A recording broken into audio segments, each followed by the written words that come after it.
Well, welcome, ladies and gentlemen, to a very special episode of the Going Big podcast.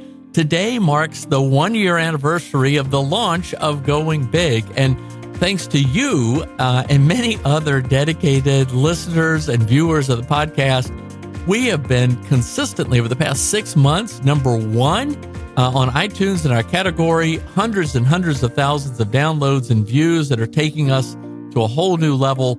And thanks to many of our great guests, we've won a number of industry awards. Very excited about the future of Going Big. But how does that apply to you today? Well, thanks to you, not only for listening and watching and subscribing and sharing the episode with friends and colleagues who you thought would benefit from it, but you've also given me some great suggestions and recommendations on how to continuously improve, as well as suggested some terrific guests, and really excited about the future. Always excited about that next episode. But what did today for your benefit was to see if there were some insights and lessons from the first year that could be compiled and clipped in a way that could even help us focus more narrowly into some key insights. And we did. Number one is in the area of risk-taking and entrepreneurship, as you're about to see and hear. Second category is tapping the wisdom of mentors. The idea of mentorship came up so often in conversations with our guests. And then finally, it's stepping forward in big, bold leadership. And what lessons can we take from how we can apply that to our lives? I would say that, grounded in all of this is that famous quote, which we refer to often, from Daniel Burnham. Daniel Burnham, the great city planner and architect. You may know the Flatiron Building in New York City or Union Station in Washington, D.C. Daniel Burnham had the plans to rebuild much of the city of Chicago after the Great Fire, known around the world as one of the greatest architects and urban planners. But he famously said, "Make no little plans. They have no ability to stir men's souls." In fact, that's on a plaque as you walk in the main door of Union Station in Washington, D.C. And that has been sort of the basis of how we've thought about going big. What is it we can learn from the big, bold thinking of visionary leaders like the Reverend Martin Luther King, who through his "I Have a Dream" speech at the March on Washington inspired a complete change in the attitudes of Americans about civil rights? Or what can we learn about from Dr. Sidney Farber, who had a vision to cure cancer? Or the Wright brothers' vision, over 500 failures before they came up with the ideas to fly? Well, let's dive into some of these categories. The first one, as I mentioned, is risk-taking and entrepreneurship. We're going to hear from a number of folks, but in particular, Jeff Rosenthal. Jeff, at a very young age, with 3 friends, put everything they had on their credit cards to launch Summit, and then ultimately to buy Powder Mountain, the biggest ski resort in the United States. And also, we're going to hear from Newt Gingrich. Newt Gingrich, who is a young college professor in Georgia, had a vision for revolutionary change in public policy, ran for Congress, and ultimately cast the vision to become Speaker of the United States House of Representatives. Take a look at some of these and other clips about how we can think about entrepreneurship and risk-taking. All right, so for an aspiring entrepreneur, wherever they might be in the world, the United States certainly, what advice would you give to them about taking risks, making small experiments, and going big? Yeah, I think entrepreneurs today have a huge advantage we didn't have back then, and that's YouTube and Wikipedia, and you can get incredible amounts of information. So you've got to learn everything. You've got to be a total pervert in your area and know every single thing in that specific niche. Then you have to be willing to go big, and you have to be willing to put everything out there and try as hard as you can. Another thing I think entrepreneurs should do, and I was so blessed to have this, is you got to reach out to people that have had success in that field and try to meet with them after you've done all the research. Don't show up to a meeting not knowing exactly who they are and what they've accomplished.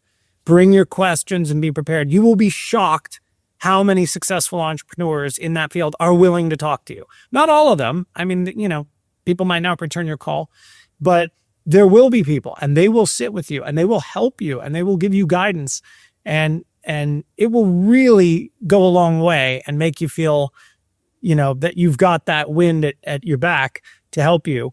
And then the last thing is, I know it sounds cliche, but you can't give up, because all you're going to do is be told no 1,000 times. You can't build that giant thing at USC. You can't get these companies to go south of the 10 freeway in South LA and do all the retail you want. And you can't get the union contract, and you can't get the city approvals. You'll never get the financing. You never built anything. I mean, and all those people are right. They're completely right. But that's what it is. You can't be an owner of the Dodgers, you little immigrant kid. You think you've done this, but you just keep going and going and going and going and doing things the right way and meeting people and developing a reputation and be honorable. And then it's like things just happen. All right. Well, related to that, several episodes ago of the Going Big podcast, I had Will Guidara, who had the vision for building 11 Madison Park into the greatest restaurant in the world, this concept of unreasonable hospitality. And he often goes back to a quote from his father that said, if you knew you couldn't fail, what would you do? How bound were you all by any concept of risk or failure, or were you at a state? I mean, yes, you put everything on your credit card. I mean, but tell us a little bit more about the sort of risk-taking attitude. Our reaction to imposter syndrome was to mess with people. And so instead of being like, oh man, I don't know if I can be in this room. Everybody's so successful. They're so talented. Like, how do I deserve to be here? They're going to know that I'm, a novice, and that sort of thought pattern, which can be really crippling, right? It makes it very, very difficult. Our motion when we would feel that was to just literally mess with those people. And so we would just talk shit and they would have fun. And so it wasn't about, like, the professional relationship first in those interactions. It was like, at a minimum, this is going to be their favorite interaction of the week, right? Like if we can achieve that, then there's likely a door that's open for us, on an ongoing basis. And so, I think that was extremely empowering. Wow. In terms of like, if you knew you couldn't fail, like we didn't think about failure at all. We didn't have anything. Why would we care? Like we had no reputation. We had no money. We had thrown a couple of cool events. Who cares? Like, let's try. And in the worst case, it's not like the people that love us would love us any more or less based on the success or failure of our venture. And I think that, that enabled us to really go for it. Like, none of us come from like mega wealthy families or anything, but we certainly did grow up, solidly middle class and have loving parents. And, that puts us damn near the end zone in the scale of life, right? And so I think we really did feel like we had the capacity to do something great, which is totally unmoored from reality. Like none of us were Target students, none of us went to Ivy League schools, none of us were recruited to Goldman Sachs. Like we were pretty non-target guys, and yet we unreasonably thought that we too could build something special. I think that there's a way to perceive failure that's more productive, which is just, it's all a learning opportunity. It's all, on the path to getting where you want to go. If you are doing something new, you're definitely wrong. The question is just how far are you from the right answer, right? So accepting that is key. There's a great, book that the kind of like the graphic novel version of the samurai philosophy. It's called the Hagakure. It's this amazing, I love this book, but one of the things that they talk about is being a samurai. It means that you're always in shame. You're always in shame because you're always trying to improve beyond the point that you're at today. And therefore you are in a constant state of failure. Your brand is ideas, as well as leadership and as well as challenging the status quo. I'd like to start off by asking you to react to the quote by the great architect and urban planner, Daniel Burnham. Make no little plans, he said. I think it's on a plaque as you enter Union Station in Washington, D.C. Little plans have no ability to stir men's souls and probably won't accomplish much. How do you react to what Daniel Burnham said back 150 years ago? At least for some people, it's good to make very, very big plans. Whether it's, the creation of America by the founding fathers or, Elon Musk developing the reusable rocket, or Edison inventing the electric light. I mean, lots of different, I think Peter Drucker once studied who was effective, and he said it actually wasn't a question of IQ. That when you talked about the great scientists, the ones that really made a difference asked bigger questions, and they tried to solve bigger problems, and that's what made the difference. So I would say, I said everybody, think through what you dream of or what you believe in. Recognize it's going to take hard work to do it, and then go pursue happiness and lead a life where you get to spend your time and your energy pursuing the things you love. Well, you're an historian. Thinking back, and you mentioned Edison and Elon Musk and others, are there two or three figures in whatever period of world history that jump out as those who cast that kind of big, bold vision and drove that extraordinary change? Obviously, the founding of the country 250 years ago, I think that's a great example. What else springs to mind? Well, I mean, certainly Jesus Christ and Muhammad and Moses, figures who defined entire cultures and who have an impact, 1,000, Christ's case, 2,000 years after he was born. In Moses' case, about 3,000 years. Muhammad's case, about 1,400 years. I mean, those are huge cultural impacts. Politically in the U.S., I spend as much time as I can studying Lincoln, who I think is the most complicated and probably the smartest of our presidents, and who was faced with the greatest crisis of anyone since Washington won the Revolutionary War. So, but I also like to study entrepreneurs and people who have developed new approaches, new solutions. The Wright brothers, bicycle mechanics who every summer went down to Kitty Hawk, which had the best wind on the East Coast, and they wanted the wind to help lift the airplane. They, over a period of years, they made 500 efforts to fly at about $1 per effort.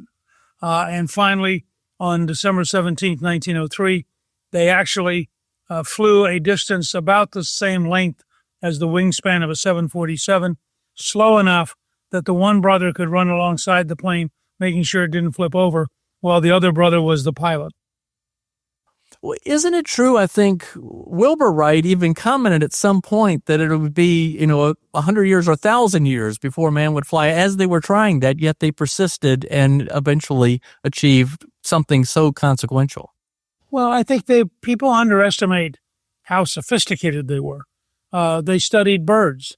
They compared notes with people around the world. There were a lot of different people trying to invent powered flight at the same time. The Smithsonian actually got a $50,000 grant from the Congress, but had a design that was too sophisticated and too difficult, and it failed. And they showed their absolute lack of originality because they decided they would launch it from a platform in the Potomac River, which meant that when it failed, it went into the water, was torn apart by the current, and they couldn't figure out what went wrong. Here's the final question, because this is the Go Big podcast. It's an encouragement to people to be inspired by casting a big, bold vision. People who've done that, like yourself. What encouragement would you give any listener to this to think about their future today? First of all, smart people are a dime a dozen. There are a lot of really smart people in this world that never do anything because they're not driven. Some advice my brother gave me was, at a critical moment in my life, I was going to get a new chance. And I asked my brother, do you think I have enough ability to do what I need to do? And he said, well, I don't think ability has much to do with it. The question is, do you want to do it? My mother's word for ambition was wanna. Do you want to do something? And I would say, looking back at my career, especially in government, wanna played a big role. I got 28% of the vote when I first ran for public office. Normally, that's the end of a career. Wasn't the end of my career. I figured when I authored the Reagan budget, it was probably the end of my political career. I wasn't sure, but I was willing to do it because I thought it was worth it. And I think the willingness to take risk and the willingness to learn. When I started in politics, Kevin, I was terrible. I didn't like, I thought it was intrusive to go up, shake hands with somebody and introduce yourself. And so I was just terrible. But I learned, okay? It's not just bullheaded, I'm going to do this thing. It was, I'm going to learn to do what I need to do to make it possible to do it. And so I got to the point where I'm really good at saying to people, hi, my name's Phil Gramm, and I want to go to Washington to change America. I mean, one of my biggest meetings I ever had politically, I was a college professor. Nobody knew me. Most people knew me, didn't like me. And so I went to Austin and to visit with the head of the Texas Chemical Council, which is a huge organization of petrochemical producers. And so anyway, I go in and I shake the guy's hand and I said, I'm going to Washington to save America and you need my help. And he said, I sure as hell do. Sit down right here and tell me how you're going to do it. And so I sat down and told him I was going to do it. And I never ran again. They didn't support me. That's a great story, too. Well, thank you. Yeah, well, it shows you people, you don't have to, I used to say to young congressmen and senators, if you're willing to take on a tough issue, you don't have to worry about stepping on anybody's toes. Hell, people are going to shove you out there. Because then if the bullets fly, they're going to hit you and not them. So, how did I end up being the author of the Reagan budget in the House or Gramm Rudman as a freshman senator? I wanted to do it, and I was willing to do it and willing to take the chances. You got to be willing to fail to succeed. So my advice to young people is, one, if you want something, don't be easily deterred. Don't just think bull effort will get it for you. Learn what you need to learn to do what you need to do to get where you want to go, to do what you want to do. And there's no better way, in my judgment, to kick off this conversation than for you to talk about your illustrious high school career. I have to say, I've never known anybody who had a 0.9 GPA. Obviously, you got kicked out of school.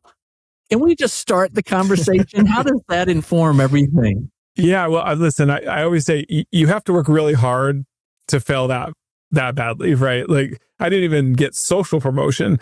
But yeah, basically, I grew up in rural America, and, in the small town that I grew up in, conformity was really prized. It didn't really fit very well with my personality. And as you can imagine, in school, when you don't do very well, it sort of compounds. And, by the, my senior year, I was doing so poorly. They just said, look, I like to say we mutually agreed that I would leave, but the reality is they said, you can't, you're never gonna be able to graduate. What are you still doing here? You're just causing problems.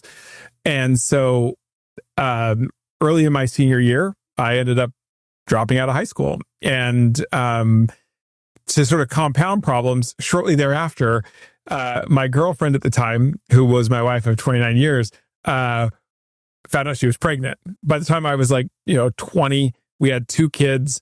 I had worked a string of minimum wage jobs just to try to pay the bills, the kind of jobs you get when you already have a high school diploma. We ended up on welfare, and it was pretty bleak. And, it's so much of that sort of failing and then, coming out of that has informed almost everything I do, whether I realized it at the time or not. And, what happened really was, I'd like to say I had some grand plan. In reality, to start, I just knew that I couldn't stay where I was at. That it's one thing to mess up your own life. It's another thing to ruin the lives of 2 children that didn't ask to be born, right? So I felt the responsibility there. My father-in-law at the time, he was really frustrated, as he should have been. And he said, I just think you're lazy. And I almost internalized that. And I remember the moment that changed for me is I was with my dad, and my dad said, I don't think you're lazy. I just think you have to be motivated all the time. And when you're motivated, he said, I think you are phenomenal. And when you're not, you're just not. And that is so true to this day. And he said, there are people who will pay you good money to do the kind of things that I believe you're great at, but you can't get there from here. And he said, you either need to start a business, be an entrepreneur, or go to college and get some more skill. And what was interesting is my dad was the first high school graduate in my entire family. He also created an example for me, because I remember when I was in grade school, he came home, he was a mechanic.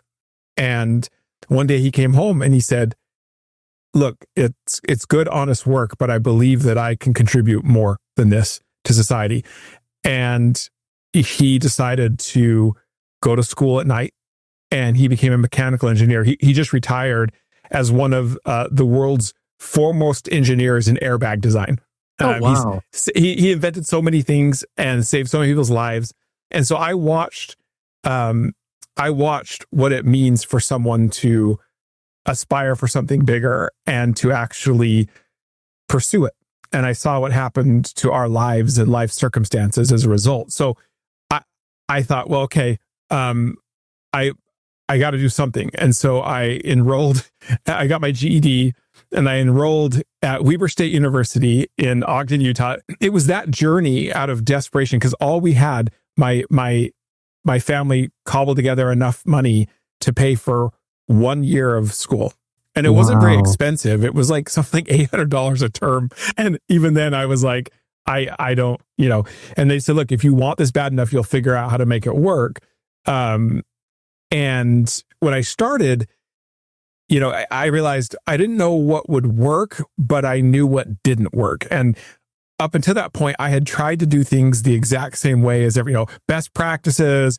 Here's how kids get good grades. This is what it means to study. This is how you do things. I tried to follow the rules that way, and it didn't work. And so I started making decisions based on what little I knew about myself at first. And that would start to create a change in me. And, it was small things at first, like I knew that I didn't have the study skills. So I needed to pick classes that I was so passionate about, they were intrinsically interesting. So I would stick with it because I wanted the knowledge. I took all the classes I cared about first. I put everything that I didn't care about off as long as I could.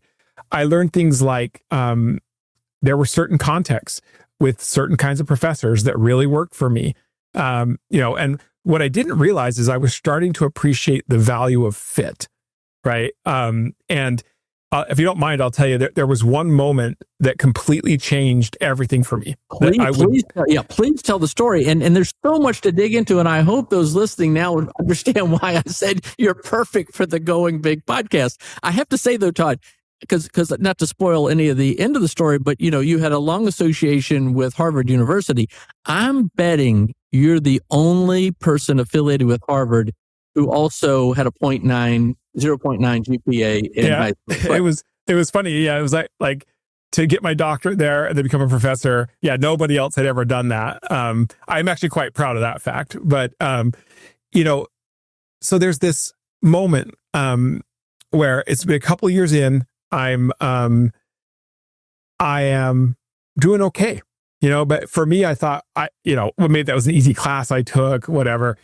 But I'm sitting in this history class. It's in a big auditorium, which was not a good context for me, but I couldn't get out of it. I'm sitting next to my buddy Steve, and the class is ending. We're in the very back of the auditorium, and I'm complaining about this class, and he goes, "Oh, listen, this is nothing compared to what I got myself into in the honors program." Now, I didn't know what the honors program was. I thought it was like the same stuff, but more work. And I'm like, who would do that? No. He disabused me of that. He said, oh no, it's so much worse. He said, there aren't big classes. There's like groups of like 12 to 20 kids tops. And he's like, and there's no assignments, like not like there's no tests. There's no lectures. We just sit and like have small group discussions. And he goes, I don't even think there are right answers because all we do is debate. I was like, whoa. Like, that doesn't even seem like anything I've ever heard of in terms of what education would be. Right. I was so excited. I was like, this is perfect.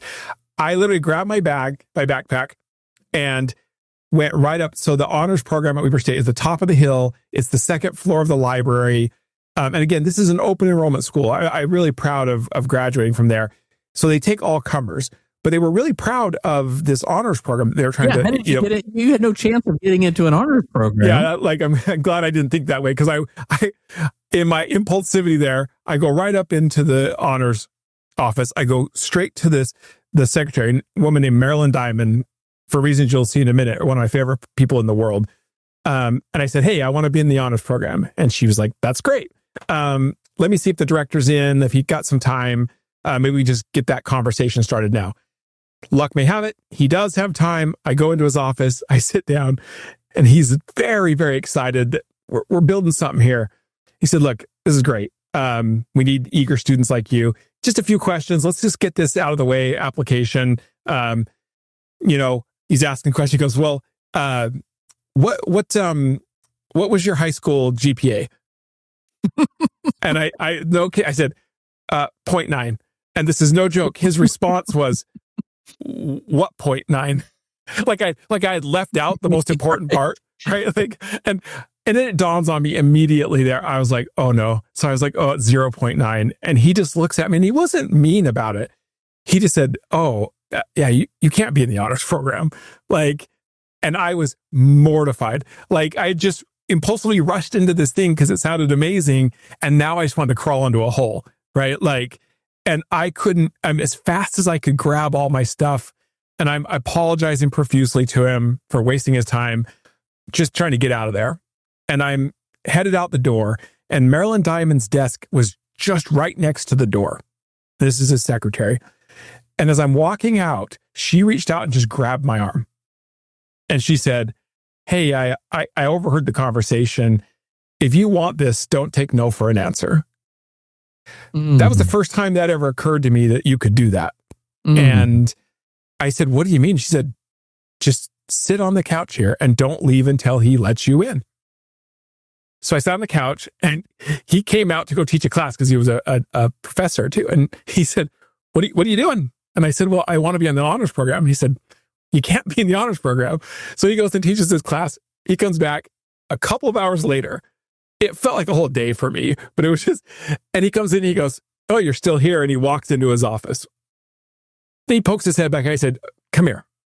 So I go back in. He said, listen, tell me why you want to be in the honors program, because on paper, it makes no sense. And so I started explaining to him, my journey, and that I had learned some things about myself, including the kinds of contexts that I thought I would actually thrive in. And this seemed perfect for me. And he said, okay, I can't just let you in straight up, but what I can do is let you in on a provisional basis. And what I want you to do is you choose one honors class. And if you do well in it, I'll let you choose another. And if you do it the rest of the year, then I'll let you in for good. And he said, well, by the way, let me be clear what I mean by do well in the class. He said, I don't care if you're the straight A student. I care that when I ask that professor, they can't imagine the class without you. That's what he defined as success. So I chose wisely. I chose this. I still remember it to this day. The course was called Plagues of the Modern Age. And it was so terrifying, right? I almost became a vegan just because I'm like, how does anyone eat ground beef, right? Like, and what was so interesting is, flash forward, it was a perfect fit. And I ended up graduating a few years later as the honor student of the year for Weber State with a 3.97 GPA in psychology and pre-med. And I was accepted into Harvard, straight into Harvard for my doctorate without a master's degree. And I don't say that to brag. I say that just that. No, that's yeah, exactly. And you know, there are really two things that I learned from that experience that have really informed everything that I've done since professionally. And they really have to do with how you think about human potential and what people are worth, what they can really contribute. And look, I worked really, really hard. I did. But the first thing that I learned was this idea of fit. And so often when we think about talent, we think about dumb things, but like IQ or something. There's this generalized thing that matters independent of context. That's just simply not true. It's not true scientifically. Fit really matters. And it's about finding that fit between your individuality and the environment you're in. And I promise you, it is unbelievable what happens. Because I was the same kid.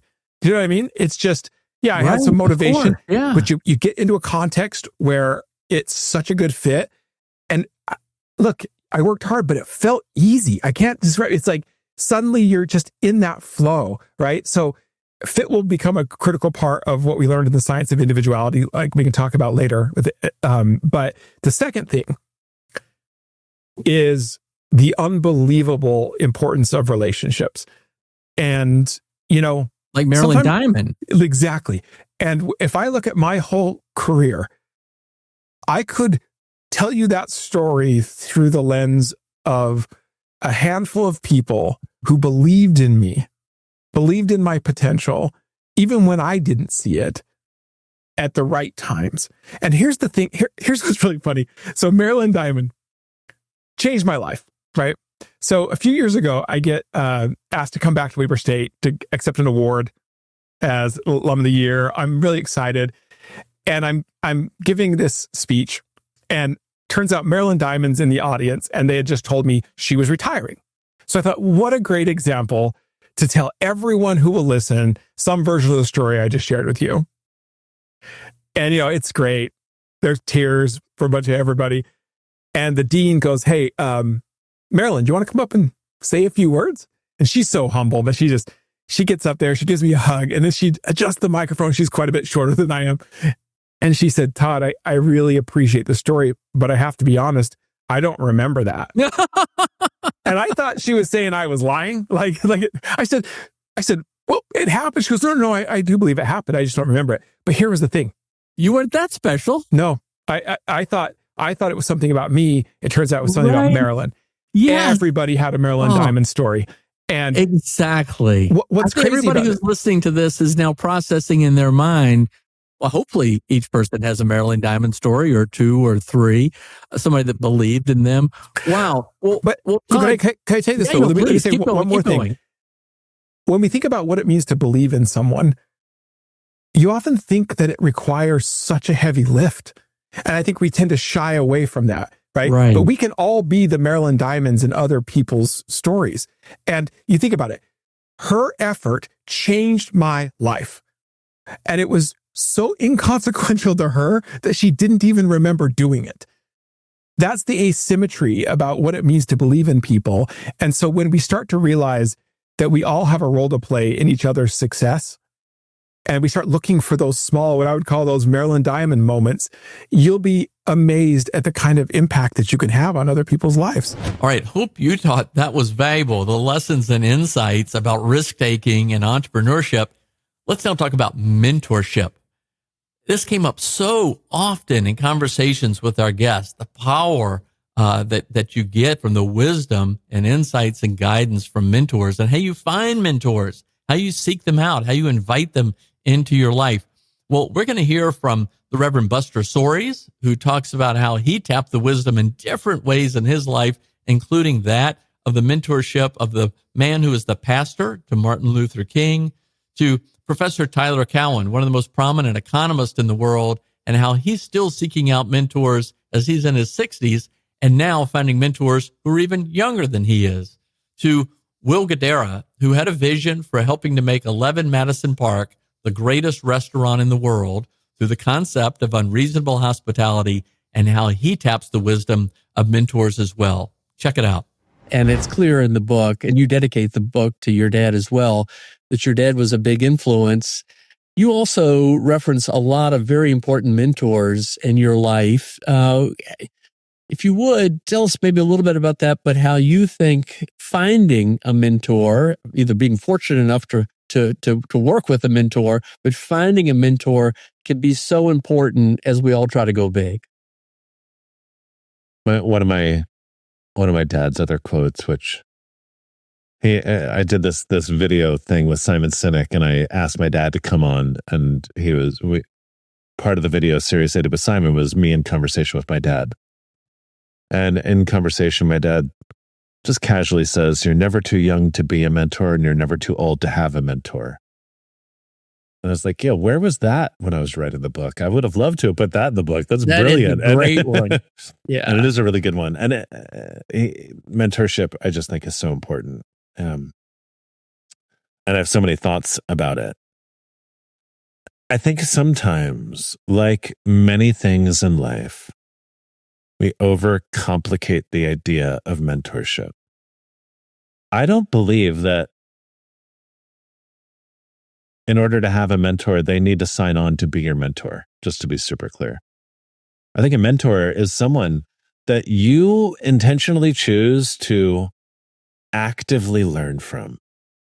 I have people that I consider to be my mentors that have never even met me, but they're people that I follow and I study and I want to emulate. And when faced with challenging decisions, I try to think about what they would do, and then I try to use that to inspire what I will do. I think there are people that can become mentors in your life for a measure of time. Not every mentor relationship needs to be a lifelong commitment. As we change, we need new people to learn from and to be inspired by. And so I've had so many different mentors. I've had mentors who've taught me about being more disciplined in my pursuit of mental health or physical health. I've had mentors that have taught me about business, specific sides of the business. And the first part of that quote from my dad, "You are never too young to be a mentor." There's not like a degree we get in life where you've accomplished a certain amount and now you are eligible for mentorship, right? Like there are always plenty of people that can learn from you. And one of the best ways to learn is to teach. And so I think putting yourself in the role of mentoring others is as important as putting yourself in the role where you are open to being mentored by others. But to your point, there are a few, obviously, that have been the most influential people in my life. And my dad is obviously the one that sits on the top of that list. Danny Meyer, right below him. And Danny Meyer, for those of you who don't know, author of Side of the Table, my longtime boss, owner of a bunch of great New York restaurants, although perhaps best known at this point for Shake Shack, who taught me about the power of language, who taught me that if you take care of the people on your team, that's the most scalable way to invest in taking care of the customers in your business. My boss, who worked for Danny Meyer, I worked for Randy. Randy worked for Danny. Randy Garuti, who was my first general manager out of college, who was the most enthusiastic person I've ever worked for and still one of the most enthusiastic people I know, and reinforced this idea that all it takes is one person with enthusiasm for unbelievable things to happen. Who taught me that great leadership is in part just being a great cheerleader. Who taught me that high energy begets high energy. What about mentors? What would you advise to those listening about the role of mentors? How have they been important in your life? How have different people been important in your life? Very important. Of course, I'm very fortunate that my biggest mentor was my father, John Pope. It can be very challenging working for your dad. I will say that, and I'm smiling about it. But my dad always encouraged me to do what I wanted to do, even when I went to Duke Law School instead of Carolina Business School. But he also wanted my help and taught me so much that I could succeed him. So starting off, I was very fortunate to have a great mentor in my father, and I do not want to leave my mother, Joy Pope, out of that either. In politics, again, spoke earlier about an example named Jim Martin, Governor Martin. But interestingly enough, when I was 16 years old, I volunteered as a driver in a congressional campaign for a gentleman who was in his 30s at the time named Jack Halt, who later went on to become the campaign manager for Jim Martin. And that's really through Jack that I learned a lot about politics, working on the campaign, and met Jim Martin. So who knew when I was 16 years old that relationship would develop into both a good mentor and then lead me into public service myself. So you never know how young you are when you find a mentor. Would you recommend seeking out mentors? I both recommend seeking out mentors, but more importantly, as I reached my middle age and I'm beyond middle age now, I constantly try to look at what young people can I help. Again, not only can you give back, but can you pay back or pay forward by helping mentoring young people?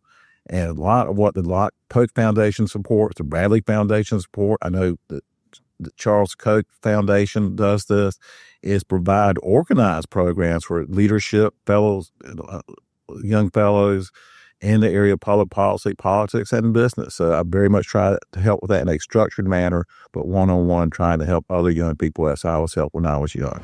Erick, as I said at the outset, you've always been on the cusp of new media trends. And so, if people are not familiar with the sort of history of blogs and history of talk radio and things, this may not sound as easy to comprehend, but you were there at each of these steps along the way. So tell us a little bit more about Rush Limbaugh. You became a substitute for him many times. If you would, tell us a little bit about Rush as perhaps a friend or a mentor, and also comment, if you would, about his role in American media, not much less to say what he did with respect to the American conservative movement, American politics, and the history of the country at that moment. So, he was a real friend of mine. In fact, I actually didn't know till a couple of months ago. I was doing an event with James Golden, who everybody knows as Bo Snerdley, his longtime call screener and producer. I did not know that my relationship with Rush was as unique as it was among his guest hosts. We had a very long friendship. I very first time I ever emailed him was in 2004 when he mentioned Red State. He mentioned me. And started emailing back and forth. And then he spoke at CPAC one year. We got together in person. When I would go down to Palm Beach for events, we would connect down in Palm Beach. And when I got in radio, he literally, I didn't know if I really wanted to do radio. And he was very adamant he would never talk to me again if I didn't do radio. He had gone to bat, told him I could do it. I needed to do it. And was a real mentor. I could email him, text him day and night and get a response on how do I do this? What should I do? And he was very good at recognizing the rise of conservative blogs. And as a lot of people on the right, the Wall Street Journal and others were very hesitant to embrace right-wing bloggers, Rush was at the forefront. In his stack of stuff every day, he had links of places he would read, and more it was blogs, Powerline, Red State, the Corner at National Review. He was willing to embrace no-name conservative writers across the country and then elevate us into positions and got me on radio and then let me start guest hosting for him, which in and of itself was just a wild ride to be able to do.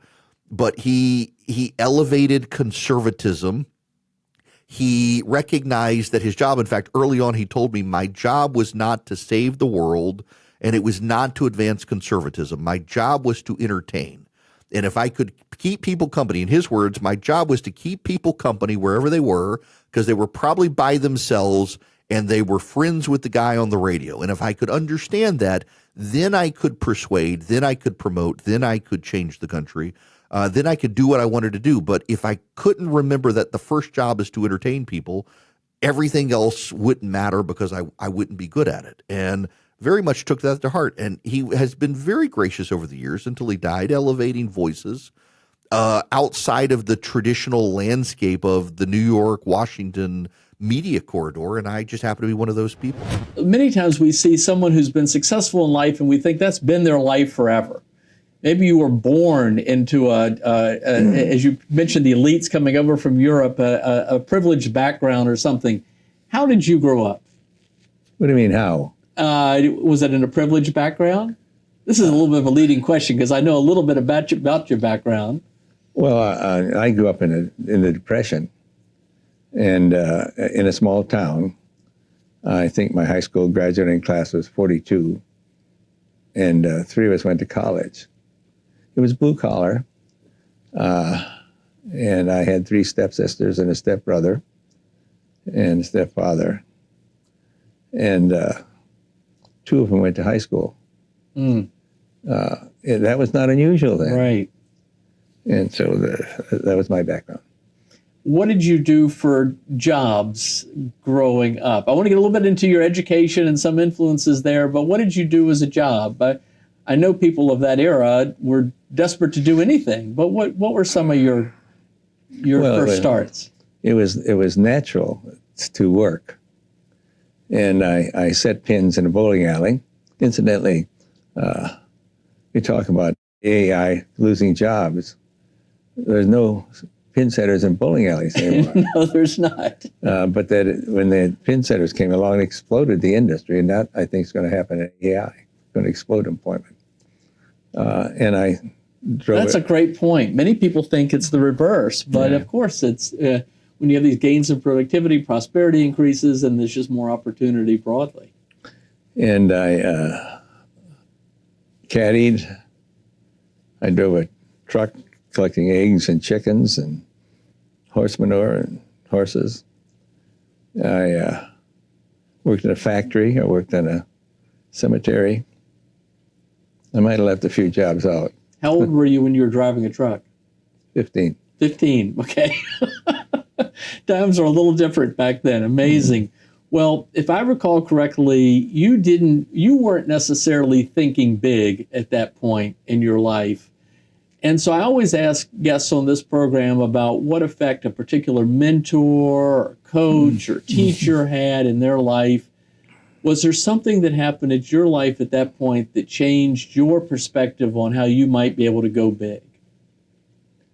I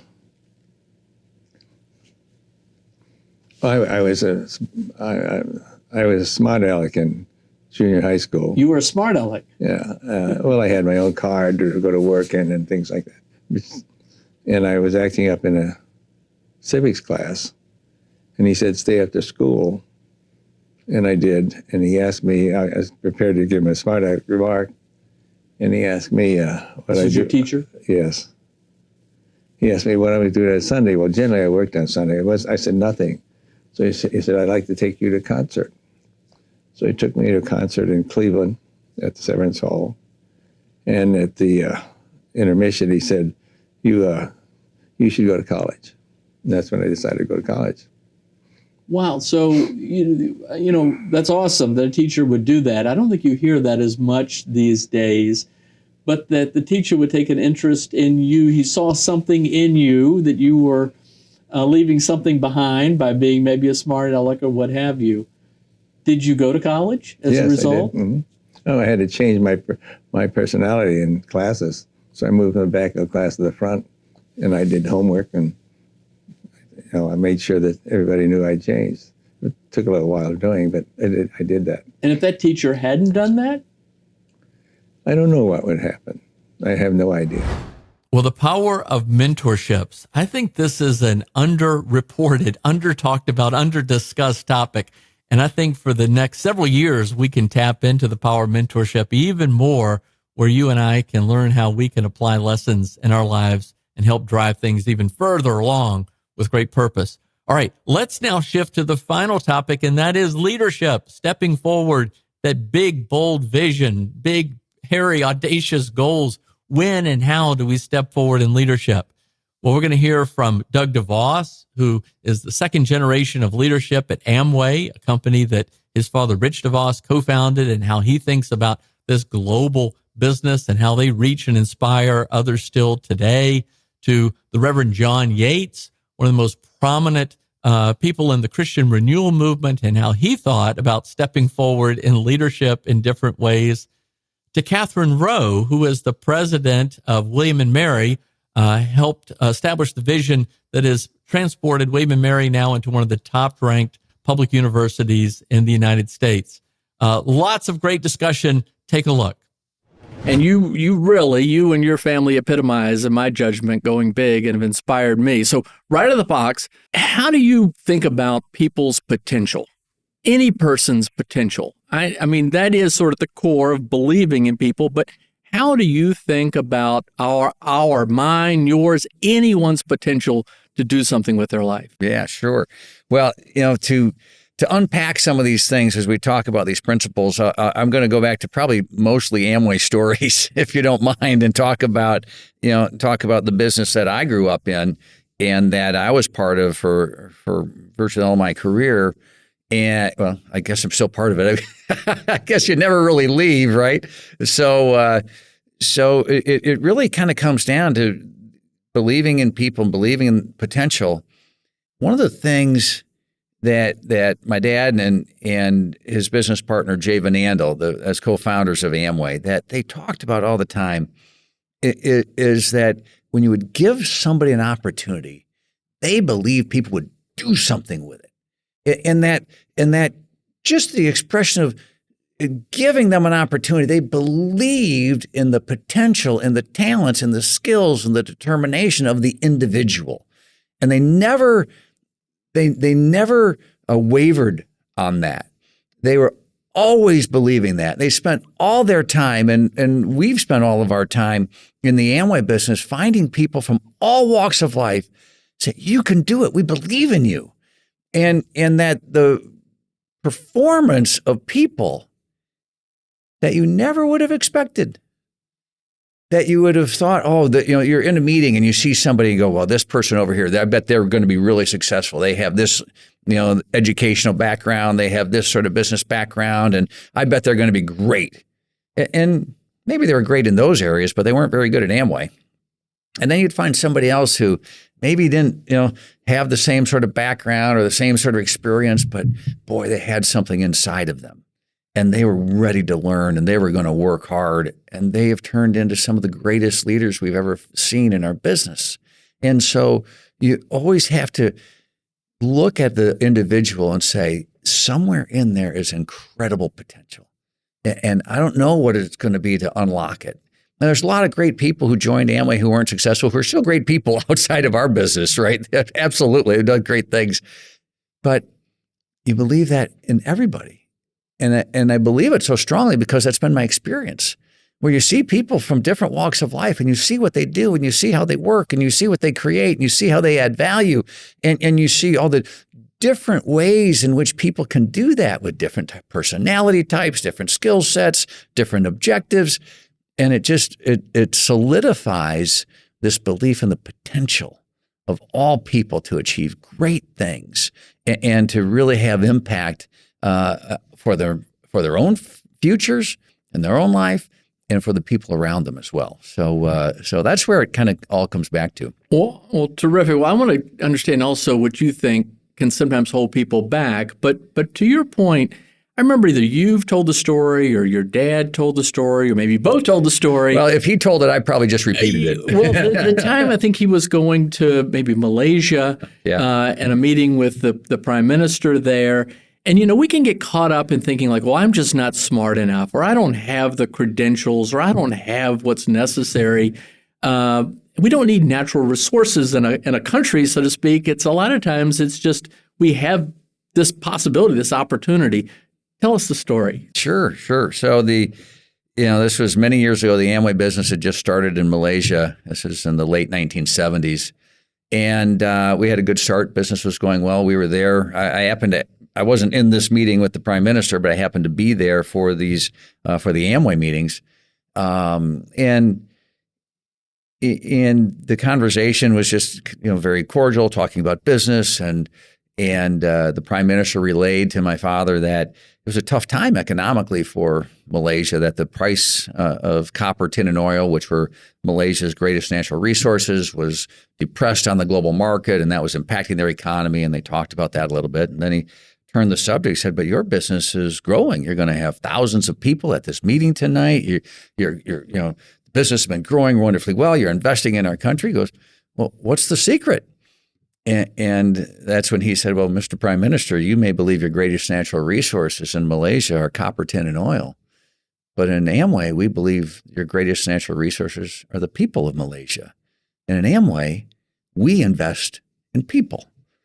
And that was just the fundamental elements, again, of investing in people and believing in people and finding people. And from that business, those early days, so many people and their families are still with Amway today. They've built big businesses. They've built, incomes for themselves and for others that have stood the test of time and are continuing to, many of them continue to be active, or their families or their descendants are being active. You talk a lot about team building, and you're obviously a great leader, and that's another key to your success. And you talked about when you had Thomas Keller and Patrick O'Connell and Daniel Boulud at the restaurant, it was really great for the team. I mean, like, wow, look where we are, who came to dine with us. And I think that speaks through this a lot. So how important in all of these efforts, thinking big, going big, the relentless pursuit of excellence, do you think about the relationships and the team building aspect? I think it's by far the most important. I think everything else is a distant second.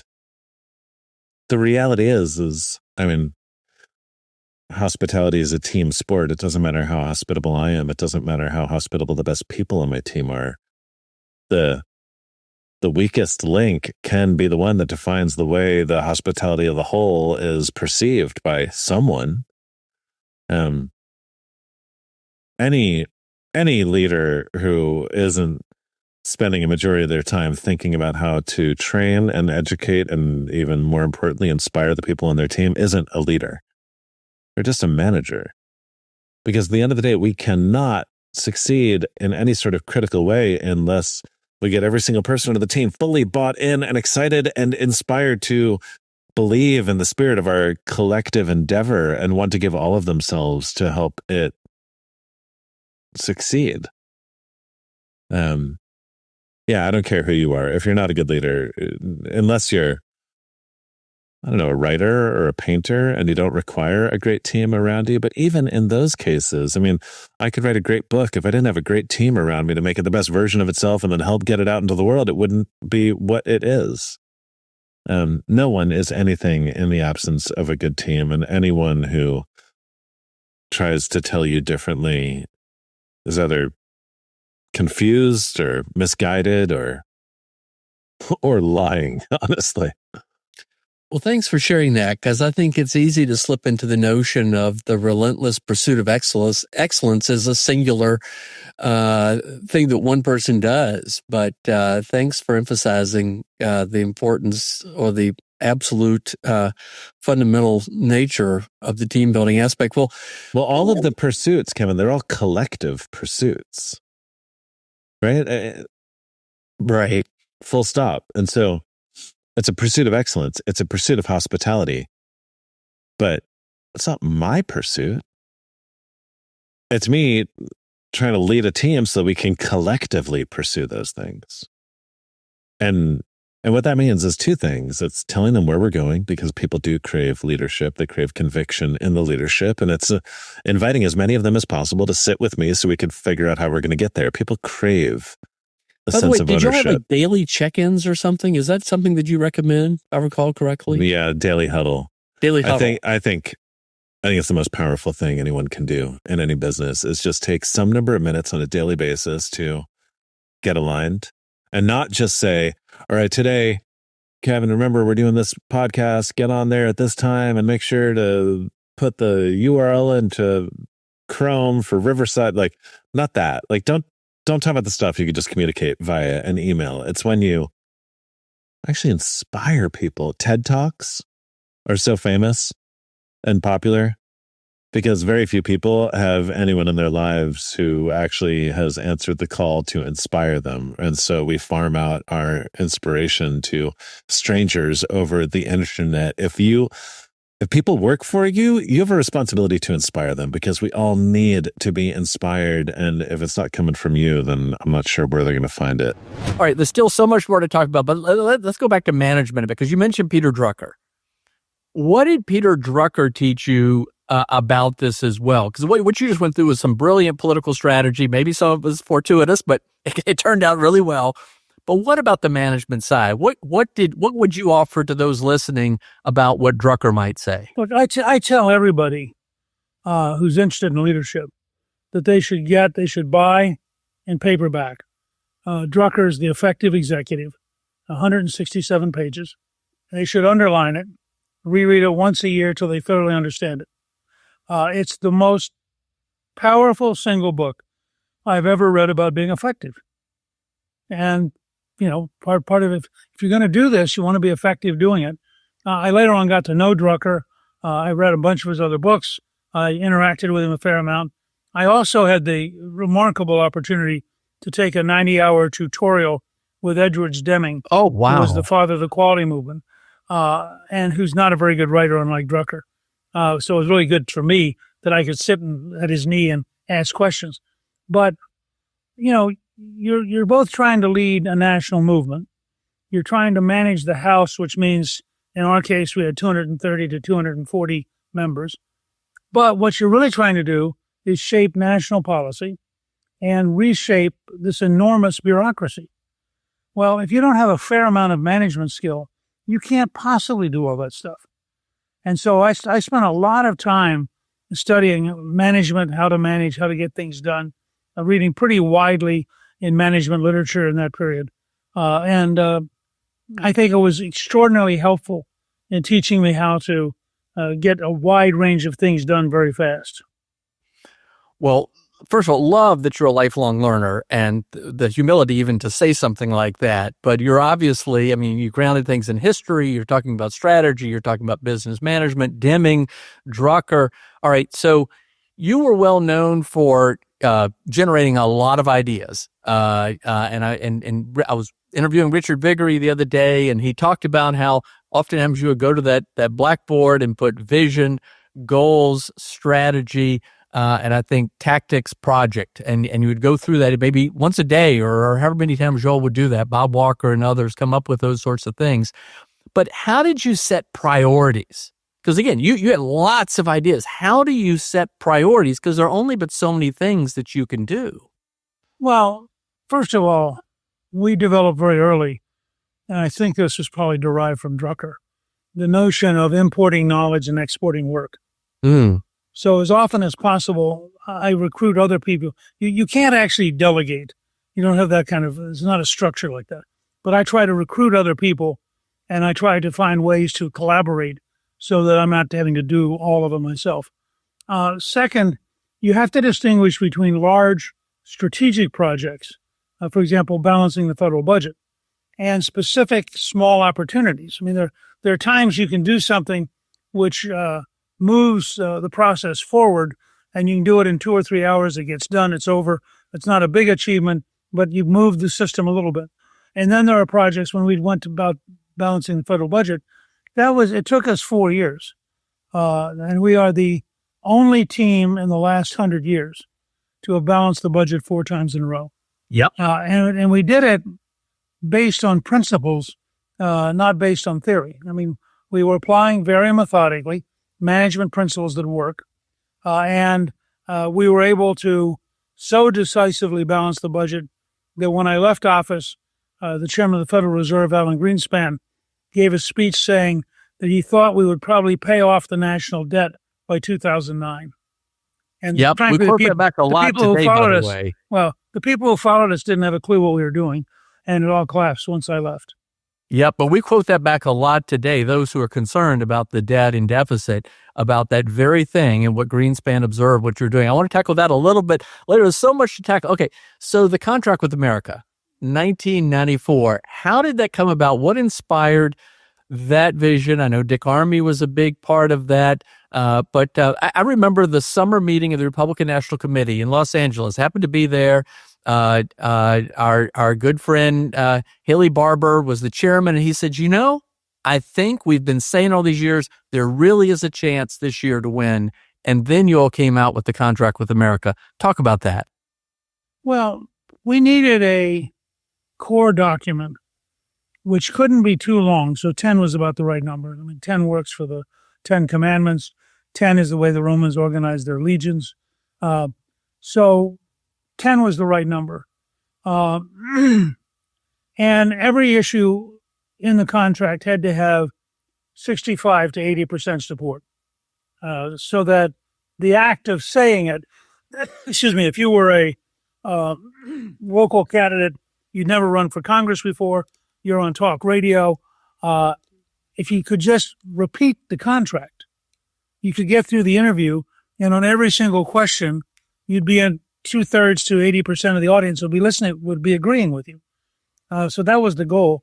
And then second, we wanted it to be operational. We were very specific.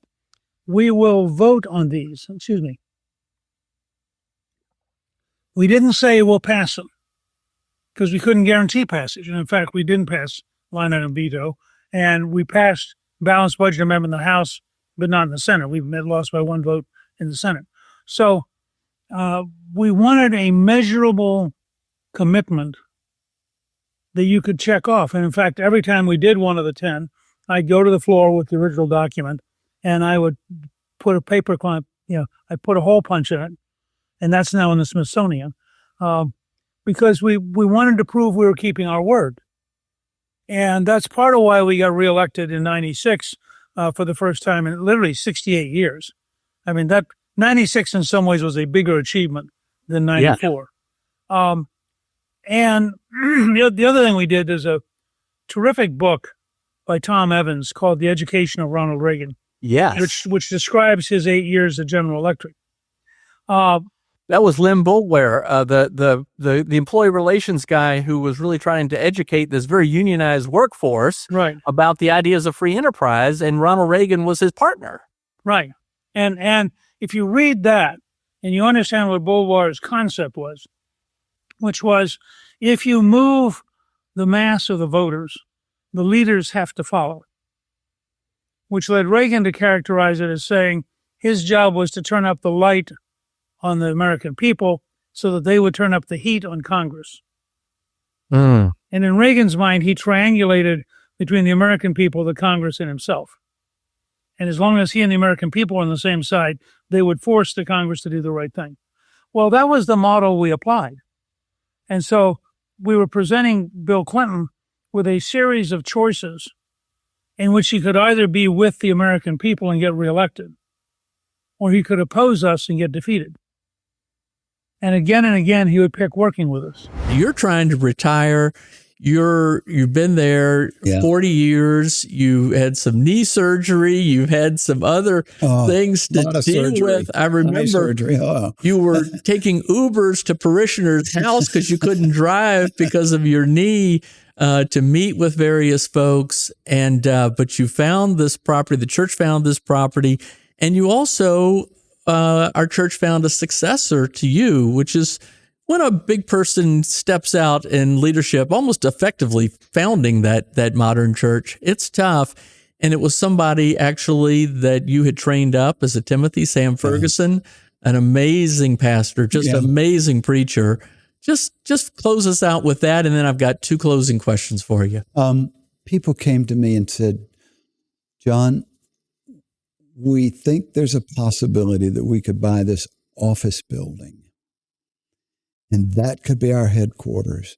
We could rent out most of it, and that would enable us to pay the mortgage on that building. There's enough property to build a church there. Fairfax County came in and said, you need to build a parking garage to accommodate 552 cars. We had to do that before we could build the church. So our leadership had come to me and said, John, you've worked hard. We love you. We want you to be able to retire, but We really need you to see us through this time. Please don't step aside until we've got a new place and we feel like we're on our feet. And the call to come to Falls Church had always been strong. The reason I never left to take any other job was God always said, you stay where you are. I'm not finished with you yet. I've still got work for you to do. And so I had no idea that we could raise enough money to purchase this land, this office building, to do what we did. But I learned two things. I learned that I learned again that God is faithful.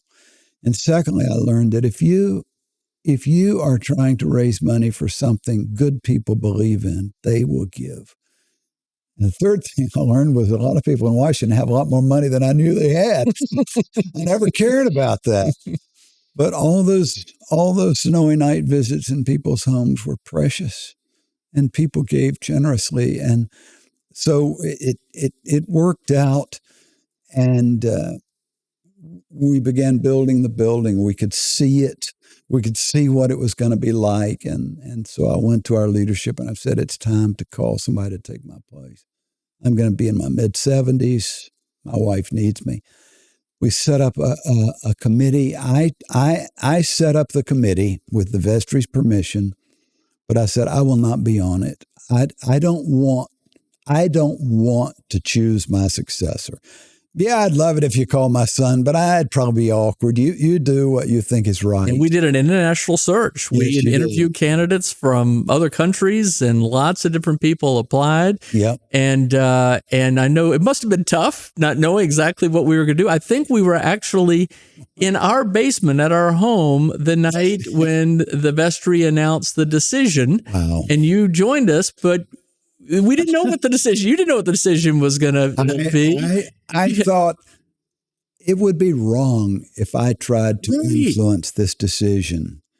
And by the way, good for you, because there are a lot of leaders that couldn't do that, and that creates a lot of challenge. But I was so happy with the choice. It was a great blessing to be able to introduce him to the congregation that day and turn over the reins of leadership to him. Well, the church is thriving, and it's thriving in so many ways. All right, here are the wrap-up questions. First, for young pastors today, now thinking back even over your life, but even where they are today, I believe you still have a community of these young pastors. You bring them out here to the farm. I try to stay closely connected with and be some sort of a mentor to young pastors. Our Timothys, most of our Timothys still meet with them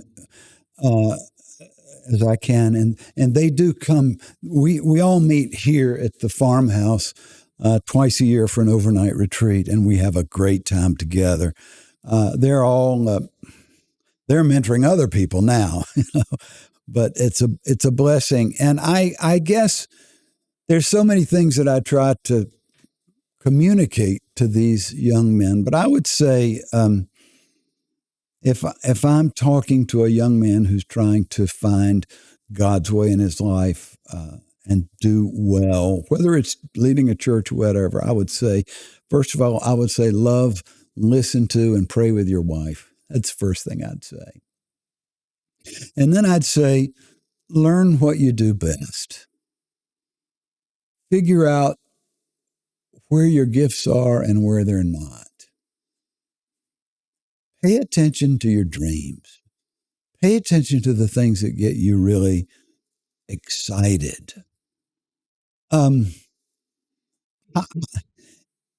As you get moving, try to find people who have gifts that you don't have. You can't do it all. You need to find people who are better than you are in certain ways. Have close, trusted friends who know you well, who will give you good, honest feedback on how you're doing as a person, how you're doing as a leader in the work that you're called to do. People who will be truly devoted to you, who will encourage you, but who will confront you when you need it. Most leaders don't like that. A real leader, a godly leader wants feedback, wants to know when he's screwing up. He doesn't like to hear it, but he knows he needs to and he wants to. And I'd say when you're a young man, you got to figure out the principles that are going to determine the kind of man you're going to be. Figure out what those guiding principles are and always stay true to them. Well, let me take it back to the beginning about finding your gift, your calling. What would you say to people who are listening or watching today who think maybe they know their calling, but they just can't quite step out in faith? What advice would you give? You know, the perfect opportunity may just present itself, and that's wonderful if that happens. But someone said to me, you can't drive a parked car. It's got to be rolling if you're going to steer it somewhere. So you've got to start and move. You've got to figure out what direction you want to move in and start moving in that direction and see how it goes. People have different talents. You know, Jesus said there are 1 talent people, 5 talent people, 10 talent people. You never know what you're going to be able to do. But you might as well think as big as you can and try to discern where you have passion and pursue it in any way that you can. Pay attention to people in your life who inspire you and try to find a way to learn from what you've learned from them and begin to put some building blocks together in your own life. You don't have to put that many together at first. But I would say you want to live a life that is helpful to other people. If you just want to make a lot of money and take care of yourself, God bless you. That's not what I'm interested in. I want to encourage people to live a life where they make a difference in the community and in the nation. And so I would say, whatever you feel you're called to do, learn to pay attention to people. Always have relationships with people and figure out what concerns people have, what things are hard for people in life, where they need help, and try to figure out ways that you can help. I mean, if you're living in Falls Church and you've got kids in elementary school and you begin to meet other parents who they're concerned about the quality of the schools, and run for the school board or whatever you can do. Try to find ways that you can serve other people and pursue them, whether it's through your work or just through your volunteer activities. I think start with small goals. Don't be afraid to fail. We all fail. That's how we learn important lessons. But don't go it alone. I guess that would be the theme song of my life. Don't go it alone. Nice. You've got to be closely connected with other people who help you, who believe in you, and who you can love. All right. Well, now let's jump to this other hat that you've worn, and that's in philanthropy. First, if you could just share a little bit more about why your parents decided to pursue philanthropy through the value they had created through the accumulation of some wealth and building that business, and how you see that today, and then why you've chosen to join like the board of directors of the Bradley Foundation. How do you view philanthropy? And then I'll get to how you balance it all. But let's talk more about your family background and your personal background and motivation in philanthropy. Yeah. Well, again, my father grew up in the Great Depression, served in the U.S. Army in World War II. He believed in giving back to the community. Now, I know some conservatives, even conservative philanthropists, don't like the term give back because that sounds like we took something to begin with and we didn't deserve it, therefore we have to give it back. No, we earned the money. My father earned the money with the support of my mother, but it was earned with a team, with our associates, with our customers. So yes, we want to give back to the communities where our employees live, where our customers are, that helped us earn that money. But more importantly, what my father meant, he literally meant give back to future generations so they would have the same opportunity to succeed that he had. Yeah, my father, I'm not going to say my father grew up in a log cabin. He grew up in the rural North Carolina. My mother on the banks of the Cape Fear and on a farm. And when I was born, I came home not for a silver spoon, but in a 3-bedroom, 1-bath rental house, sharing a bedroom with my sister. Again, I was the baby. I'm sure she didn't appreciate that being a little bit older. While my father was getting the business off the ground. But that's what you do succeed. And then when you do succeed and you have the opportunity to give back, my father thought you should, and I learned that from my father, and I believe in that sincerely.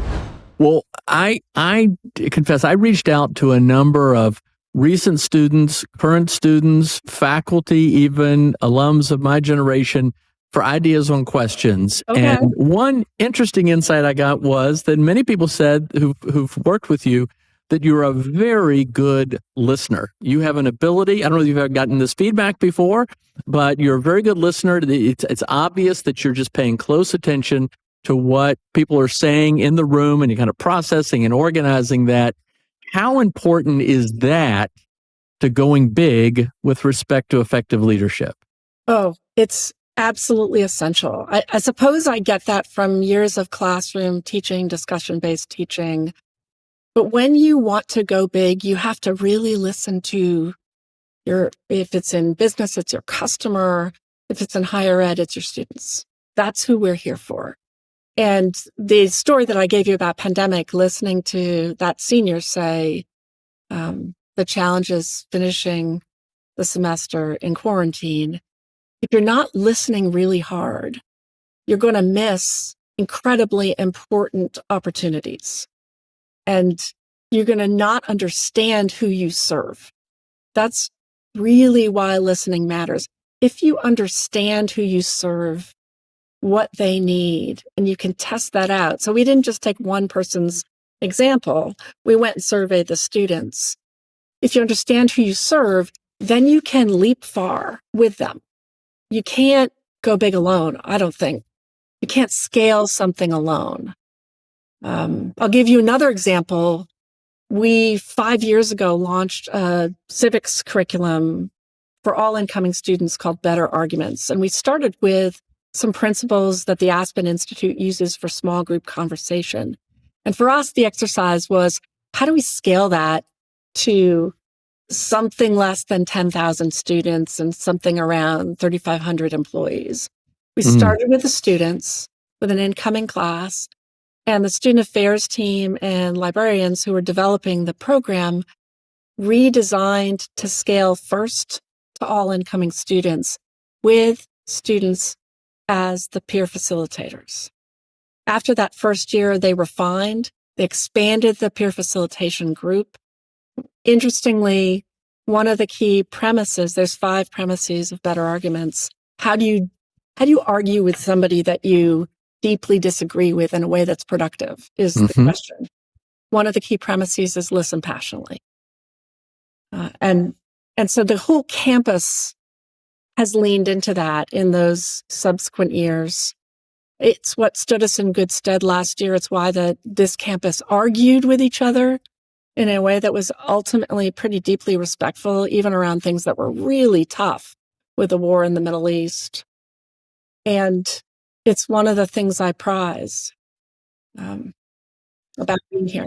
My little informal focus group had 2 follow-up related things, and you've already touched on them, and that is that how do you, first of all, do you have a specific advice for any of us listening, how we can be better listeners? I mean, it's great advice from an aspirational standpoint, but it's not easy to execute if you're doing well by it. Any particular tips? Well, when I first became an administrator, I put a sticky note up on my wall and it said, "Shut up." And I look at that and I reminded myself for about 5 years, this meeting is not about me talking. This meeting is about me being curious. So that was one, make rules for yourself that will help you give the airtime to the people you're trying to understand. I think the second thing, if you haven't had a moment in which you reflect on what it feels like to be curious in your body. Have you ever done that? Just say, what does it feel like when I'm curious? ask yourself that question, try to name it. And if you spend 15, 20 minutes really working that through and getting the feeling in your body, you can put yourself back in that place and you can start a meeting there. So some of this is about the kinds of mindfulness practices that get stronger by habit, just constant repetition. Well, ladies and gentlemen, I hope not only this particular segment on stepping forward in leadership has proven valuable to you, but also the conversation about mentorship and risk-taking. But the whole idea and concept of the Going Big podcast proves valuable to you. And I hope you'll keep coming back and sharing this with others. You know, whether you want to change things through public policy or some other aspect of social change, or in business and through entrepreneurship, or just in your life in some other way, whatever you want to do to apply the special gifts you have to contribute in a meaningful way to help improve the lives of others so that you can lead a very meaningful and purposeful life, I hope you'll still keep thinking about how you can go big. And I also hope that you'll give me continued recommendations and suggestions of how we can make these episodes even more valuable to you and your friends. Please email me anytime, kevin.gentry@10xstrategies.com. That's TENX strategies.com. Would love to get your ideas. This is how we continually improve and hopefully make this even more valuable to you and your friends and colleagues for many years to come. All right, until then, let's keep going big. Remember, the only things that stand in the way of really making a contribution are those barriers that we self-impose. Let's keep on going big. Thanks a lot.